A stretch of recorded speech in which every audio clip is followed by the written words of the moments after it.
Welcome, my fellow peasants, to this community showdown featuring Bretonnia, who shall be led by Zach B. Sane, and the Warriors of Chaos, who are going to be helmed by Varrock Sarfang. So on that note, guys, let's jump right into this match and have some fun. So for the forces of Bretonnia, here in the back line, there's going to be a trebuchet, but is it going to be the blessed one? It's not.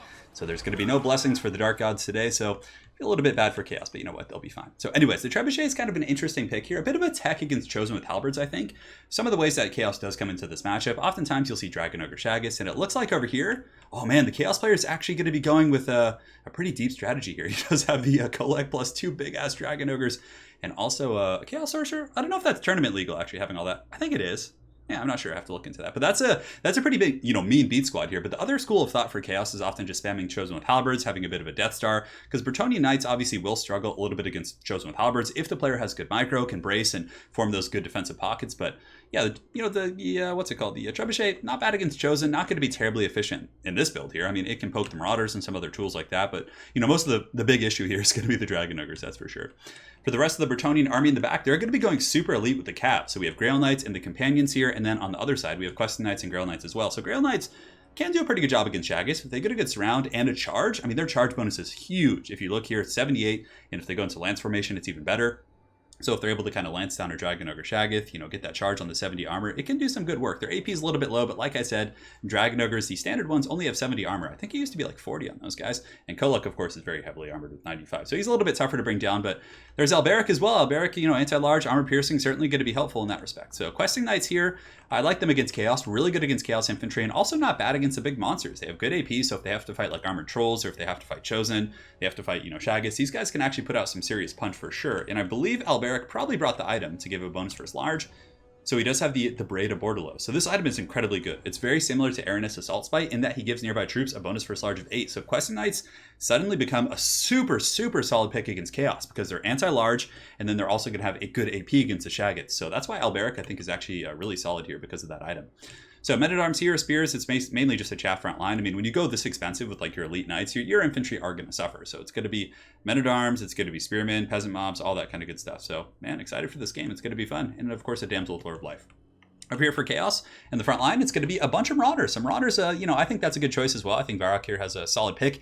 Chaos Marauders are going to be more than enough to beat down most Bretonnian infantry. Now, Foot Squires and Battle Pilgrims is a bit of a different story, but even still, they put a dent in those units for their cost. Oh, I also forgot to mention, Bretonnia does have a light skirmishing corps, and I like the Mounted Yeoman Archer pick because against like Marauder Horsemen or Horse Masters, they are able to kind of counter skirmish them. For the rest of the Chaos Army, it's going to be a big Dragon Ogre Pound Town squad over here. So it's going to be 2 Dragon Ogres and Kolek. Obviously, pretty self-explanatory. They all have anti-large. They all cause terror. I mean, all of those factors are quite good against the Bretonnians. We got some Poison Hounds. We got a Deathcaster as well. Spirit Leech and Buna. Again, very good pick here. He can melt down these elite targets and certainly get some good value. And it looks like on the far side, he's got the Mirror Guard and the Demon's View. So some pretty elite infantry for sure. And yeah, we'll see how it goes. Let's get the show on the road and see how this battle unfolds. So right here, the Marauder Yeomen, they've defected to Chaos. The Mounted Yeoman Archers are going to be shooting in, just doing some light, tickling of the pickle here, just kind of poking these Marauders.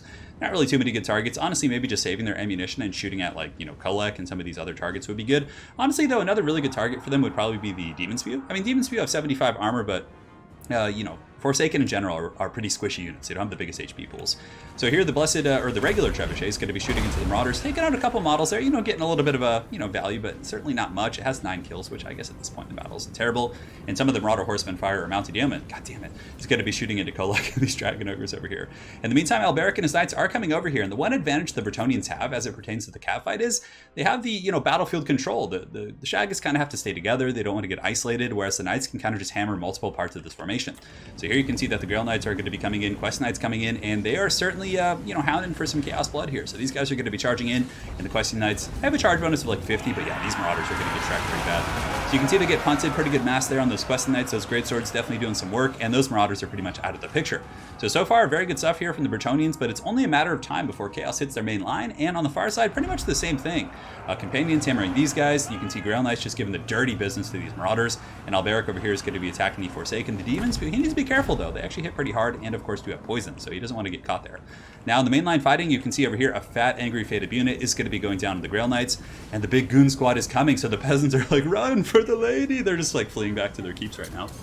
And in Earthblood, is going to be going there to counteract the Beta Buna there on the Grail Knights. And they haven't lost any models yet, which is pretty good. So they're still at full fighting capacity as it pertains to their damage output. But these Spearmen at Arms, certainly in a very uphill battle here, fighting against these guys. And are the Grail Knights going to charge in? It doesn't look like Zach wants to. I think he wants to pull back and wait till he has some reinforcements, which is probably smart because, 3 Shaggus will easily just beat down these Grail Knights. He's going to be surging in the Beastlers of Bastion as well, and he makes a nice little turn. So he turns around the corner there, and the Beastlers of Bastion kind of intercept these guys in the front. Now, in the meantime, the Bretonnia Knights are just hammering and cleaning up a lot of the Chaos Infantry. In the back, you can see Quest Knights kill those Marauders. These guys just went down here. These Marauders are about to fall as well. So it looks like he's kind of just sacrificing the Bretonnian Infantry while the Knights do all the glorious work and just clean up the... it's very Bretonnian, I would say, in terms of the playstyle. Now, in the back, this is going to be a nice pick here for Chaos. You can see that these Dragon Ogres most certainly going to be beating down. This is a pretty lopsided financial matchup right here. You can see this is like 6,000 gold facing off against like 700 here. So these guys are going to be going down rather quickly. Beastlayers of Bastion are fighting some beasts. I mean, they're fighting some Warhounds, so I guess that kind of counts. And it looks like the Mounted Yeoman Archers are going to be pulling back, trying to avoid the Hounds here, but the Hounds are causing some problems. So basically, I really like this Bretonnian play, able to clean up all the infantry, avoiding the Shaggus until they absolutely have to. Now, as it pertains to infantry, there's going to be some Demon's View over here, and are the Mirror Guards still in line, or did they get hammered down? Mirror Guard actually getting beaten down by the Quest Knights and the Grail Knights and these other troops, but the Bretonnians are going to be without infantry, so it's really going to be on them to really come in here and finish off these Shaggus, right? And the Shaggus are going to be on the hunt, to say the least. So in the back, some of the Beastlayers are still fighting. Spearmen at Arms still going as well, and the Beastlayers should be able to kind of hold this pocket here, maybe, although Marauders are coming in. They do have 53 melee defense, which is very solid. Oh, but the Knights of Bretonnia shall be your shield, and here they come. Grail Knights coming in, Alberic coming in as well, and the Marauders here are going to be getting Shrek'd pretty bad. So you can see Alberic coming in, and it looks like a fully erect Grail charge. But the Dragon Ogres are coming, guys. This is going to be a little bit scary. I think this is the final showdown that we've all been waiting for. And what's really, really good for Chaos, and I like this from Barak, is he's kept the Demon Spew very close. These guys are going to be providing a nice little debuff here, lowering the melee attack of all these Knights. And it looks like the second Fate of Buna is going to be going down as well, hitting the Companions. Again, a very good target. Now, Alberic needs to get back here for sure, because if he's back here, he's going to give bonus versus large for the Companions, which will make them so much better here against Kolek and his Dragon Ogres. Quest Knights on the far side are going to be charging into Demon Spew, and they're doing pretty lethal damage when they're teamed up here with some Grail Knights. Demon Spew, like I said, in all Forsaken units typically die very quickly, and Alberic's coming in as well, and it looks like he's going to be sniping the Caster. Unfortunately, though, the Caster has already gotten off 2 Fate of Bunas, so he's gotten most of his value. It looks like a Shield of Thorns is going to be going down as well, and what is that? Oh, it's the Trident! Alberic's Trident's coming right now! And pretty big damage. I mean, it only killed like 3 or 4 models, but it did a lot of HP damage. Maybe splashed through into a little bit of friendly fire here on these guys. But the Dragon Ogre Pound Squad is still in really good shape, and that's quite scary. Bounce power is still really even. I mean, man, the Dragon Ogres are so tough for Bretonnia to take down. In the meantime, Alberic's going to get back up in the sky, and he's going to be chasing off that Caster for sure. I mean, there is a small chance a third Fate of Buna could come, and also Spirit Leeches are very good against these Elite Knights, so taking those guys down is going to be pretty crucial. The Field Trebuchet crew, the true heroes of Bretonnia, are going to be charging in against these Shaggus, and it's a pretty terrible situation for them, as they do just get absolutely crumped, and the Shaggus are just going to be storming after them. And Sigvald's personal bodyguard, still hanging out, protecting Kolek, which is a little bit lore unfriendly, but, it is what it is. So here, Beastlayers of Bastion are surging back in, and the Bretonnia Knights, just like the Rohirrim and the Return of the King, are going to be forming ranks here. Companions, we also have the Grail Knights and Quest Knights here, and they're in okay shape for this point in the game. But, it's still really scary. I mean, we have 3 of these Pound Town Shaggus, 3 of these guys. But Alberic does have the Beastlayers of Bastion. I think he needs to fight while the Beastlayers are still going, because, 3 Shaggus can obviously beat these guys down, but, they're going to be very good against the Shaggus while they're fighting. 76 models are going down rather quickly. I think the Knights need to get in there and rescue them, although it looks like they're going to be cleaning up Marauders and some of the scraps instead of going in for this big Alpha Strike fight, which I suppose I understand for sure, but I think going for the big target might be better, but I don't know. It's hard to say.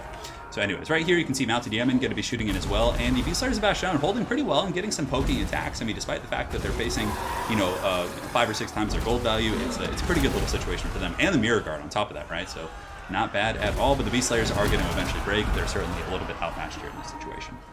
So the Bretonnians here, cleaning up the scraps on the periphery. You can see Chaos Marauders are shattered everywhere, and it looks like he's going to be gathering up his forces to get one big juicy Earthblood, which I think is a very good choice. I mean, 27 Grail Knights is a lot of stopping power, 32 right here, Companions have 28 models, and the Quest Knights still have 33, so he hasn't really fully lost any of his Knights here.